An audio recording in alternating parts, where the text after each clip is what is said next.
एक यात्री रेगिस्तान में चल रहा था। सूरज सिर पर था, प्यास से गला सूख चुका था। दूर उसे कुछ चमकता दिखाई दिया, पानी की झलक जैसे कोई झील हो। वो दौड़ पड़ा। हर कदम पर उसे लगा बस थोड़ा और, बस थोड़ा और। पर जब पहुंचा वहां रेत थी। वो घुटनों के बल गिर गया। आंखों में आंसू थे, पर आंसुओं में भी वो सपना बचा था कि शायद आगे सचमुच पानी होगा।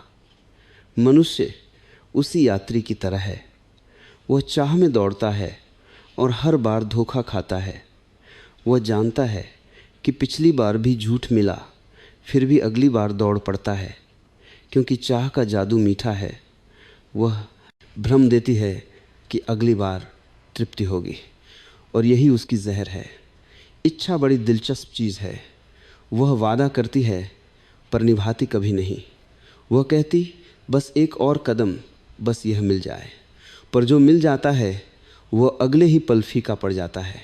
तुम्हें लगता है अब मिल गया, पर उसी क्षण नया सपना पैदा हो जाता है। यह अनंत चक्र है। तुम मृग तृष्णा का पीछा कर रहे हो और वह हर बार एक नई जगह चमक उठती है। तुम्हारी जिंदगी चाहों की कब्रिस्तान है।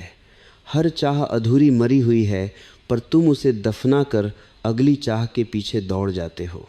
तुम्हारा जीवन यात्रा नहीं भागम भाग है, और इस भागम भाग में तुम भूल गए हो कि जिस पानी की तलाश है वह तुम्हारे भीतर ही है। एक बार सिकंदर महान मरने से पहले अपने सेनापतियों से बोला, जब मैं मर जाऊं तो मेरे दोनों हाथ ताबूत से बाहर निकाल देना, ताकि लोग देखें जिसने पूरी दुनिया जीत ली वो खाली हाथ जा रहा है। कितनी अद्भुत बात है। सारी दुनिया का विजेता अंत में समझा कि चाह का अंत कभी नहीं होता। जिसने सब पाया वह खाली गया, क्योंकि चाह की प्रकृति ही ऐसी है। वो जितना देती है उससे 2 गुना छीन लेती। यदा सर्वे प्रमुते कामा यहस हृदता अथो भवती अत्र ब्रह्म समते। जब हृदय से सभी कामनाएं छूट जाती हैं तभी तभी मनुष्य अमर होता है। पर तुम अमर नहीं होना चाहते। तुम और चाहना चाहते हो, क्योंकि चाह में स्वाद है, मिठास है, रोमांच है, दर्द है, और ये दर्द भी तुम्हें अच्छा लगता है। तुम्हें नशा है चाह का। तुम कहते हो मैं प्रेम चाहता हूँ, पर प्रेम नहीं। तुम उस प्रेम से मिलने वाली अनुभूति चाहते हो। तुम्हें प्रेम नहीं चाहिए, तुम्हें तृप्ति चाहिए, और तृप्ति चाह से नहीं आती। एक किसान से किसी ने पूछा, तेरे पास सब है फिर तू असंतुष्ट क्यों है? उसने कहा, क्योंकि मेरे पास सब है, बस चैन नहीं। और मैं कहता हूँ चैन कभी सब पाने से नहीं आता, कुछ न चाहने से आता है।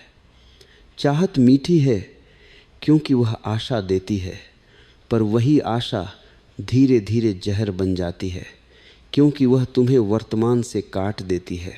अब तुम कभी यहाँ नहीं होते, हमेशा कहीं और। जो यहाँ नहीं है वो कभी जीवन में नहीं है। चाह क्या है? वह मन का भ्रम है।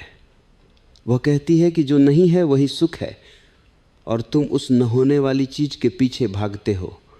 मन का स्वभाव ही चाहना है। वह कभी संतुष्ट नहीं रह सकता, क्योंकि उसकी ऊर्जा और में है। उसका जीवन वाक्य है कुछ और चाहिए, और यही वह वाक्य है जिसने मनुष्य को सभ्यता दी पर शांति छीन ली। चाह ने महल बनाए पर हृदय तोड़ दिए। चाह ने साम्राज्य रचे पर मनुष्य को भिखारी बना दिए। चाह के बिना तुम देवता हो, चाह के साथ तुम भिखारी हो, क्योंकि चाह का अर्थ है मैं जो हूँ वह पर्याप्त नहीं।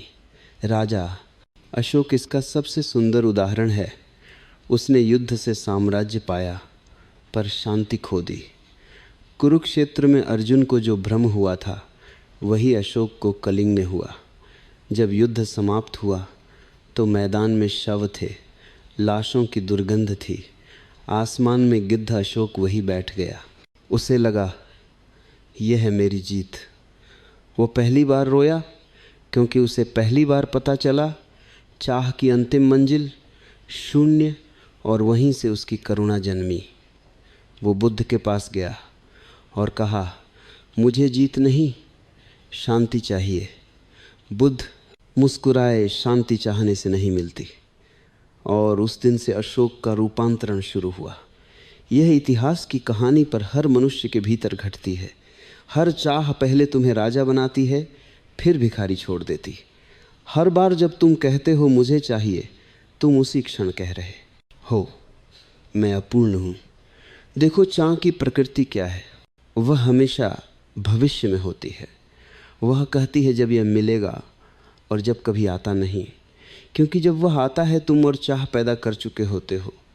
तुम्हारी पूरी ज़िंदगी इसी जब में ख़त्म हो जाती है। तुम सोचते हो कि तुम जी रहे हो, पर तुम तैयारी कर रहे हो उस जीवन के लिए जो कभी नहीं आएगा। और जब तक वह नहीं आता, तुम्हारा वर्तमान सूखा रहता है। यही चाह का जहर है। वह तुम्हें भविष्य के सपनों में कैद रखती है। बुद्ध जब तपस्या कर रहे थे तो वह भी चाह में थे, मोक्ष की चाह। और जब वह चाह भी गिर गई, तब वह बुद्ध हुए। देखो विरोधाभास। जब तक उन्होंने सब पाने की चाह रखी, वे खोज थे। जब चाह छोड़ी, वे मिले हुए थे। मीरा को देखो, उसकी चाह कृष्ण के प्रति थी, पर उस चाह में अहंकार नहीं था। वो चाह नहीं, समर्पण थी, और इसीलिए वह चाह नहीं बनी। प्रेम बन गई चाह में। मैं प्रेम में, मैं नहीं, कबीर ने कहा। पानी में मीन प्यासी मोहे, सुन सुन आवे हाँसी मछली। पानी में है पर फिर भी प्यास से मरी जा रही। तुम्हारी स्थिति भी वही अस्तित्व तुम्हारे भीतर है, पर तुम बाहर तलाश में हो। चाह हमेशा कहीं और में जीतती है, और जो कहीं और जीता है वह कभी कहीं नहीं जीता। ये चाह की सबसे बड़ी चाल है। तुम्हें लगता है चाहे जीवन देती नहीं, चाहे सिर्फ गति देती। जीवन गति में नहीं, साक्षी में गति मन की है, साक्षी आत्मा की। और जब तुम यह देख लेते हो कि हर चाह तुम्हें बांध रही है, तब भीतर पहली बार एक हल्की सी मुस्कान आती है। अब तुम उसे नकारते नहीं, अब तुम उसे समझते हो, और समझना ही मुक्ति है। यही कारण है कि उपनिषद कहते हैं, जब हृदय से सभी कामनाएं गिर जाती तभी ब्रह्म प्रकट होता है। क्योंकि चाह दीवार है, और दीवार गिरते ही आकाश खुल जाता है। तुम्हें जीवन नहीं चाहिए, तुम्हें इच्छा का रोमांच चाहिए। और जब तक ये रोमांच है, तुम सच्चा आनंद नहीं जान पाओगे। चाह जितनी मीठी उतनी ही जहरीली, वह तुम्हें जगाती नहीं, सुला देती। अब मनुष्य का प्रश्न उठता है, अगर चाहे इतनी विषैली है तो फिर जीवन कैसे जिया जाए? क्योंकि मनुष्य को लगता है अगर मैं चाहना छोड़ दूंगा तो कुछ भी नहीं बचेगा। चाह तो मुझे चलाती है, अगर मैं ना चाहूँ तो क्या होगा? क्या मैं निष्क्रिय नहीं हो जाऊंगा? क्या मेरा जीवन सूखा नहीं हो जाएगा? यही मनुष्य की गहरी भ्रांति है। वह समझता है कि चाहे जीवन है, और इसलिए वो मरते दम तक चाहता रहता है। बस नाम बदलते हैं, कभी धन, कभी प्रेम, कभी ईश्वर। वह चाह को सूक्ष्म बनाता जाता है, पर वह चाह ही रहती है। कबीर ने कहा था, माला फेर झुक गया, मन का फेर ना गया। तुम प्रार्थना करते हो, पर वो भी चाह से भरी होती। भगवान मुझे शांति दो, यह भी चाह है।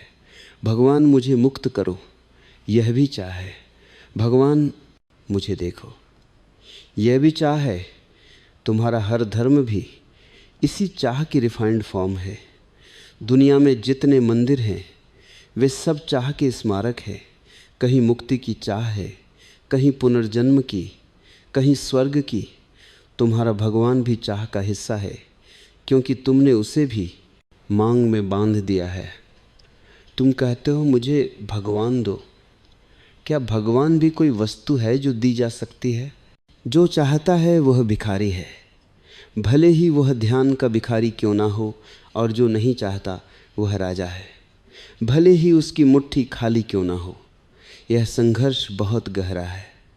मनुष्य अपने भीतर जानता है कि चाह उसे दुख दे रही है, पर वह उसे छोड़ने से डरता है, क्योंकि चाह उसका परिचय बन चुकी है। अगर चाह गई तो मैं भी चला जाएगा, और यही डर है। इच्छा खत्म हो जाए तो मैं कहाँ रहूँगा। इसीलिए मनुष्य इच्छा को एक नए रूप में ले आता है। वह कहता है मैं अब इच्छा छोड़ दूंगा। अब देखो, खेल इच्छा छोड़ने की इच्छा, यह भी वही पुराना विषय है। बस अब सुनहरे प्याले में है। तिलोक जो तिब्बत के एक महान बोधिसत्व थे, कहते थे तुम चाह को छोड़ने की कोशिश मत करो, क्योंकि जो छोड़ता है वही चाहता है। ये गहराई है। मनुष्य की चाह इतनी चतुर है कि वह ध्यान में भी घुस जाती है। वह कहती है अब मैं अहंकार रहित हो जाऊंगा, पर यह कहने वाला कौन है? वही पुराना अहंकार। इच्छा का खेल बहुत सूक्ष्म है। वह धर्म के वस्त्र पहन लेती है, साधना के वस्त्र पहन लेती है, कभी गुरु बन जाती है, कभी शिष्य बन जाती है, पर उसका मूल भाव वही रहता है, मैं कुछ बन जाऊं। महावीर ने कहा इच्छा छोड़ो पर ध्यान रहे। महावीर ने यह नहीं कहा कि छोड़ने की इच्छा करो, उन्होंने कहा देखो उसे, देखो कैसे मन हमेशा कुछ बनना चाहता है, कभी साधु, कभी ज्ञानी, कभी परिपूर्ण। वह बनना चाहता है क्योंकि उसे खुद से डर है। जो खुद को जानता है उसे कुछ बनने की जरूरत नहीं, वह जो है पर्याप्त है। पर जो खुद को नहीं जानता वह संसार भर के रूपों में भटकता है, कभी राजगद्दी पर, कभी हिमालय की गुफा में। देखो इतिहास गवाह है, अशोक, सिकंदर, नेपोलियन सब चाह की ज्वाला में जले, और मीरा, बुद्ध, नानक सब चाह की राख से जन्मे। अंतर सिर्फ इतना था, पहले वालों ने चाह को बढ़ाया, दूसरों ने चाह को देखा। जो देखता है वो पार हो जाता है, जो भागता है वह और गहराई में गिरता है।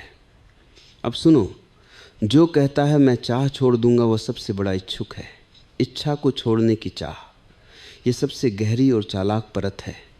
इसीलिए बहुत से साधक मुक्ति की चाह में भी बंधे रह जाते हैं। उनकी साधना भी चाह है, उनका ध्यान भी चाह है। इच्छा से लड़ने वाला हार चुका है, क्योंकि लड़ाई भी इच्छा है। जो विरोध करता है वह अब भी उसी में फंसा है। विरोध करने में भी तुम कहते हो मैं चाहता हूँ कि यह ना हो, वो भी चाह है। तुमने इच्छा को छोड़ा नहीं, सिर्फ उसका नाम बदल दिया है। अब वह कामना नहीं, त्याग बन गई। अब वो भोग नहीं, संयम बन गया है। अब वो पाने की जगह छोड़ने में बदल गया है। पर दोनों में तुम ही हो, और जब तक तुम हो, चाहे महावीर ने कहा था जहाँ मैं है वहाँ बंधन है, वह चाहे भोग का मैं हो या त्याग का मैं। इसीलिए उन्होंने मौन चुना, क्योंकि मौन में मैं गल जाता है। वहाँ ना चाह होती है, ना छोड़ने की चाह, वहाँ केवल देखना होता है। लाओ त्सु की बात याद करो, वो कहते हैं जब मैं चाहना छोड़ता हूँ सब कुछ मेरे पास आ जाता है। कितना अजीब वाक्य है, पर कितना सच। क्योंकि जब तुम कुछ नहीं चाहते तो पहली बार तुम्हारे पास सब कुछ होता है, क्योंकि अब कुछ भी तुम्हारे बाहर नहीं। इच्छा का विरोध मत करो, क्योंकि विरोध उसे जीवित रखता है। जिसे तुम दबाते हो वह और गहराई में जड़ पकड़ लेती है। जिसे तुम देख लेते हो वह पिघल जाती है। इसलिए मैं कहता हूँ चाह को नकारो मत, उस पर प्रकाश डालो। अंधेरे को कोई मार नहीं सकता, उस पर रोशनी डालो, वह खुद मिट जाता है। इच्छा भी अंधकार है, अगर तुम उसे पूरी जागरूकता से देखो तो वही ऊर्जा प्रेम में बदल जाती है। क्योंकि समझ प्रकाश है, और जहाँ प्रकाश है वहाँ अंधकार रह नहीं सकता। यह विरोधाभास सुंदर है। इच्छा को मारो मत, उसे देखो, और देखना ही उसे समाप्त कर देता है। जैसे तुम किसी सपने को जागते हुए देखो, वो तुरंत टूट जाती। इच्छा भी सपना है, जैसे ही जागरूकता आती है वो टूट जाती है। यह कोई संघर्ष नहीं, यह केवल जागरण है, और जागरण कोई प्रयास नहीं, यह सहजता है। जब तुम किसी चीज़ को छोड़ते नहीं, बस देखते हो, तब एक अजीब सी शांति उतरती है। वह शांति चाह के पार की है। वह शांति निष्क्रियता नहीं, उपस्थिति है। जो चाहता है वो अधूरा है, जो नहीं चाहता वो संपूर्ण है, और जो संपूर्ण है वही प्रेम है। अब समझो, चाह का अंत किसी संकल्प से नहीं होता, चाह का अंत समझ से होता है। वह मरती नहीं, रूपांतरित हो जाती है। तुम्हारे भीतर जो इच्छा थी वही ऊर्जा अब ध्यान बन सकती है, क्योंकि ऊर्जा नष्ट नहीं होती, बस दिशा बदलती है। तुम उसे संसार की ओर मोड़ते हो तो वह तृष्णा बन जाती है, तुम उसे भीतर की ओर मोड़ते हो तो वह ध्यान बन जाती है। ध्यान कोई क्रिया नहीं,